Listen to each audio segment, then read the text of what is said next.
Alright, welcome to Pacers Time Podcast. This week was not a very good week for the Pacers, but it doesn't matter because they got one win and it was against the Miami Heat. So, all in all, it's a good week for the Pacers. Most Pacers fans would think, but they went 1-2. First, they got handed a tough loss in Chicago, 77-89. Then they played the Heat and got an 84-83 victory. Then they went to Washington and lost 78-91. So, in all these games, John, what was the problem? Why did they go 1-2 this week? It's pretty obvious. It's turnovers. I mean, turnovers are basically the death of us. If we can cut down on our turnovers, if we would have less turnovers, we would have beat the Heat by at least 5. It was a 1-point victory. I mean, it doesn't prove much, but if we would have cut down on those turnovers, we would have definitely won by more. So, you saw in that Heat game, they were having trouble. LeBron James put up 38 points. As usual. Do you think that, with the Pacers playing at home, do you think that they could repeat that performance? And it seemed like another player had to step up. Yeah. Where do you think that the Pacers could find that player to step up? Who do you think that player needs to be? Now, are you talking specifically against the Heat? Specifically against the Heat. So Eastern Conference Finals. They come back to Indiana. Roy Hibbert's still having that good game. Paul George is playing well. Definitely Roy Hibbert's Who is the other guy that the Pacers really need to score?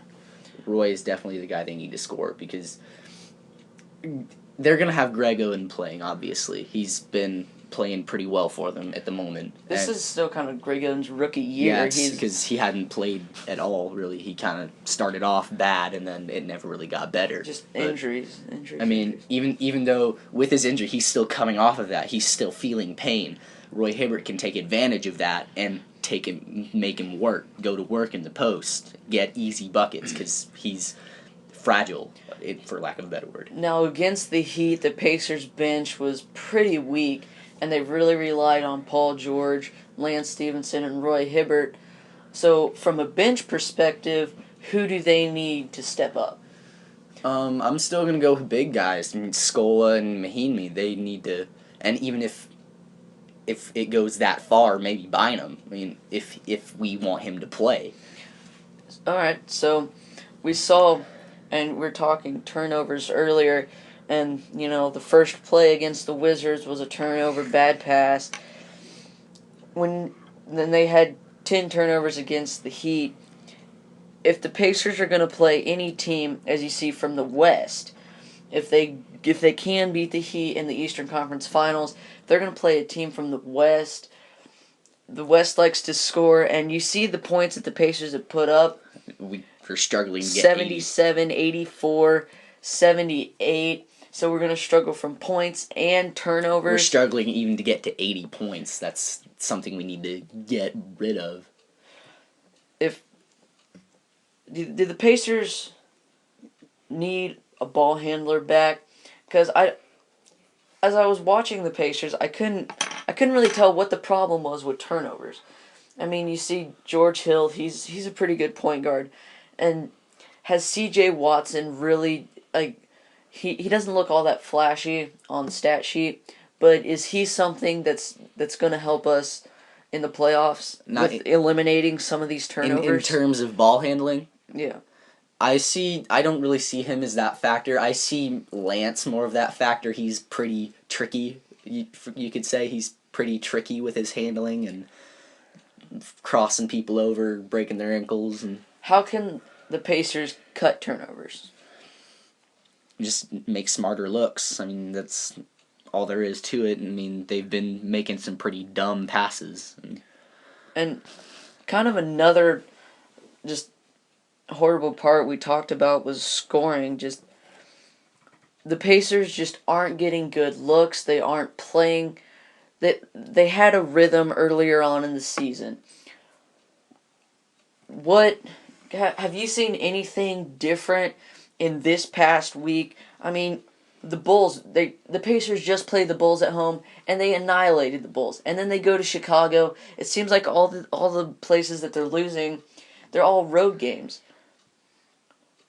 Do you think that in any way, if the Pacers were to make it to the finals and they didn't have home court advantage, would that be something to knock the Pacers out of the playoffs? That's really up to the Pacers, and if they want it. From the beginning of the season, they don't have the same tenacity that they had. Especially Paul George. Right now, he just looks bored. I mean, he looks like he just doesn't want to be out there at all. All right. So now we're gonna move on. Who's your Pacers Player of the Week, John? My Player of the Week is Roy. He's been playing with that aggressiveness despite the 2 losses. He's been bringing the energy back. He's trying at least. He's been demanding the ball more in the post. That's about it. I mean, he's been doing work. All right, my Pacers Player of the Week is Paul George. He's done a lot of scoring for the Pacers. Although he hasn't been playing with that energy, he's still been contributing from the offensive factor. Now, a lot of people think why they're not winning is because their defense is lacking.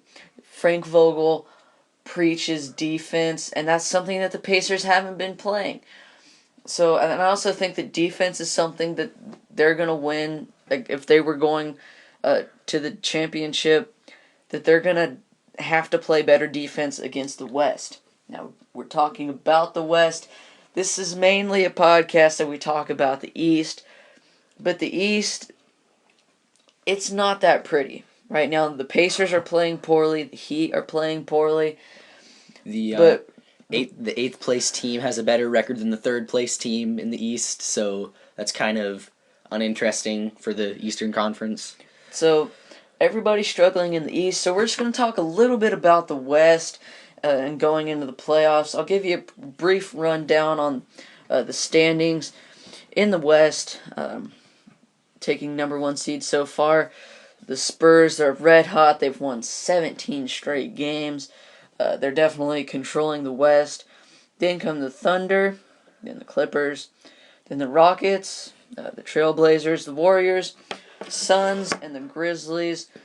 And Dallas is just 1 game behind from getting into the playoffs. So we see the first round matchup would be the Spurs and the Grizzlies. Do you think that the Spurs could take down the Grizzlies? Yeah, it's pretty inevitable. The Grizzlies are, well, the Spurs are obviously the better team. They have the older players. They have the more experienced players. Tim Duncan and Tony Parker and Manu, they've obviously been in the league longer than Zach Randolph and Mike Conley. They've been the better players throughout their career. So out of the top 3 teams, and you could even make an argument for the top 4 teams, including the Spurs, Thunders, Clippers, and the Rockets. You could make an argument for the Rockets, but who do you see coming out of the West that's going to be playing in the finals? Who's your finals pick? I'm going with Lob City. Clippers, they've been aggressive. The alley-oops, well, Lob City basically, but their tenacity is off the charts. Basically, they're just amazing. It amazes me what they do. They have definitely been playing well, but do you think that the Clippers could take down the Spurs? I think they could. They are obviously young blood. They're more energetic now.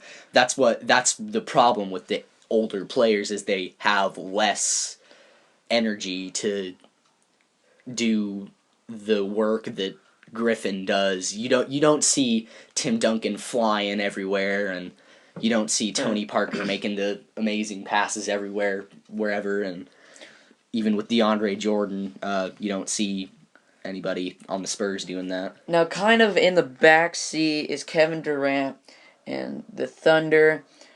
They've kind of been up and down this season. They've been playing well, and then they've had bad stretches. do you think that the Thunder are a legitimate contender to get into that finals? Do you think that they have a chance of beating a team like the Clippers or beating a team like the Spurs? Can basically one man do it? They do have a chance. I mean, they've been flying under the radar pretty recently. They've been up and down and all about, but I believe that they can do it. They are a well-rounded team. I think they can do it. All right. So that's just about all we've got for you this week. But right now, I'm going to tell you a little of something about our regular lives. We kind of lead double lives here, but not only are we Pacers fanatics, we also like rock music. So we've added a new segment to the show. It's called The Song of the Week. This one was featured at the beginning of the show. It's Rescue Me by KXM. Very good song. Also, another subject I'd like to bring up about Pacers Time podcast. We would definitely like to produce a visual feed, but we don't necessarily have the fundings quite yet. So if you're interested in investing, we really work hard. We've been working at this for quite a while. I know I've been in sports podcasting for a while, and we know how much work it takes to get something started up like this. So, we're definitely gonna do work, and we want to keep doing this. So just please contact us on Twitter if you are interested. Send us a direct message, and we will definitely love to talk to you. So enough with that.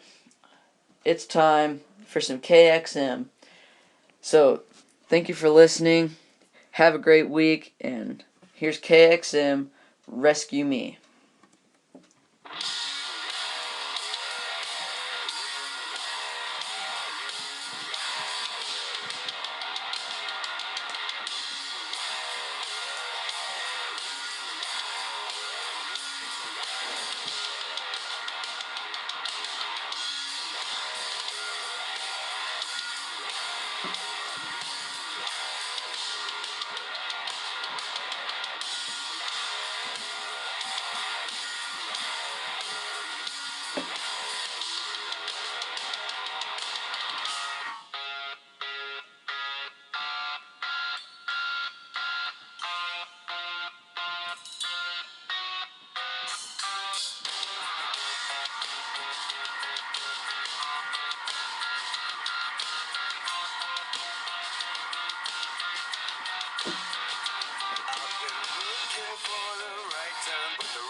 Somebody, not just anyone. And I haven't got the answer to why I feel alone. I've been looking for the right kind. I'm on the run.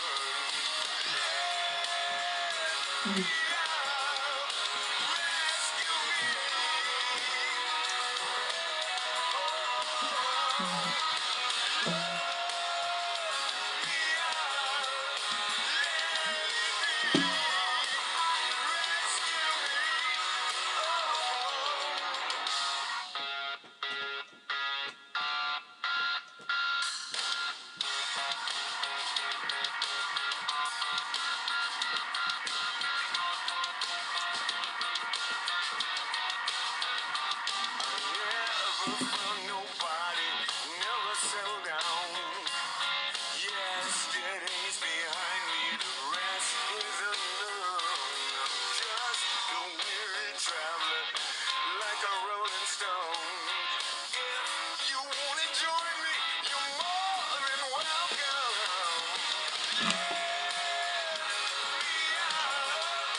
Rescue me.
Gotta love Kings.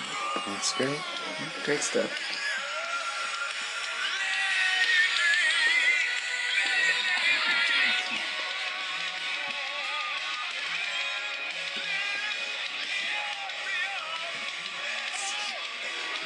This is what music's all about. This is music right here. This is the King's X Party KXM. I expect a little screech out of him.